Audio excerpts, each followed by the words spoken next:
Moral top vice नाज़रीन, अस्सलाम वालेकुम। तो जी नाज़रीन, आज की कहानी का नाम है लड़के लड़की की मोहब्बत जिस्मों का सौदा। आर्मी वाले की नजर एक रोती हुई लड़की पर पड़ी जो इसके दोस्त की बहन। कल रात टोल प्लाजा पर ड्यूटी थी। मामूल के मुताबिक गाड़ी वाले से तो ले रहा था, इतने में अचानक कार आई जिसमें 4 लड़के और एक लड़की रो रही थी और वो मुसलसल रोए जा रही। मैंने इनसे पूछा, इस लड़की को कहाँ ले जा रहे हो? मैंने कहा, ये तो मेरे दोस्त हसीब की बहन। मैंने कार को रोक दिया और बाहर निकलकर आर्मी वाले कमांडर को बुलाया। जब वो आ गए तो क्या देखते हैं कि लड़की अकेली बैठी रोड पर रो रही है और लड़के भाग गए हैं। मैंने सोचा मैं जाकर बात करूं, क्या मामला है। फिर अचानक सोच आई कि मेरा जाना मुनासिब नहीं। मैंने अपने शिफ्ट कमांडर से कहा, आप जाकर इससे बात। जब उन्होंने पूछा, वो लड़की सब सच बताने के फलां लड़की से मोहब्बत कर इसने मुझे घर से भगाया और रात 2 बजे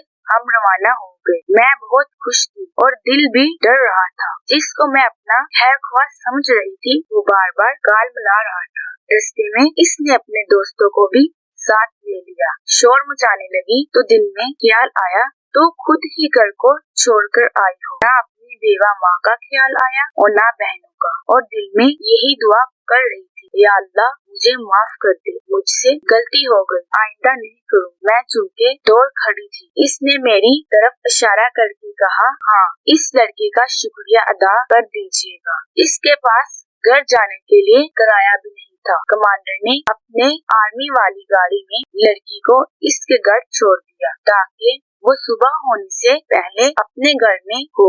खुदारा मेरी तमाम बहनों से गुजारिश है, अपनी ना सही अपने वालिदैन की इज्जत का ख्याल कर लो। घर वालों से ज्यादा आपको कोई इज्जत नहीं दे सकता। रही बात मोहब्बत की तो वो अपने अल्लाह से करो। जितने आप अल्लाह से मोहब्बत करेंगे अल्लाह आपको इस दुनिया में इज्जत और बुलंदियां अता फरमाएगा। इसके दर पर आकर तो देखो। और रही बात लड़के और लड़के की मोहब्बत का, ये तो जिस्म का सौदा है। किसी को रास आ जाता है तो किसी की जान ले लेता है। तो जी नाज़रीन, ये थी हमारी आज की कहानी। मजीद कहानी सुनने के लिए हमारे चैनल मॉरल टॉप वाइस को सब्सक्राइब करें और आपकी होस्ट चौधरी मुझे इजाजत।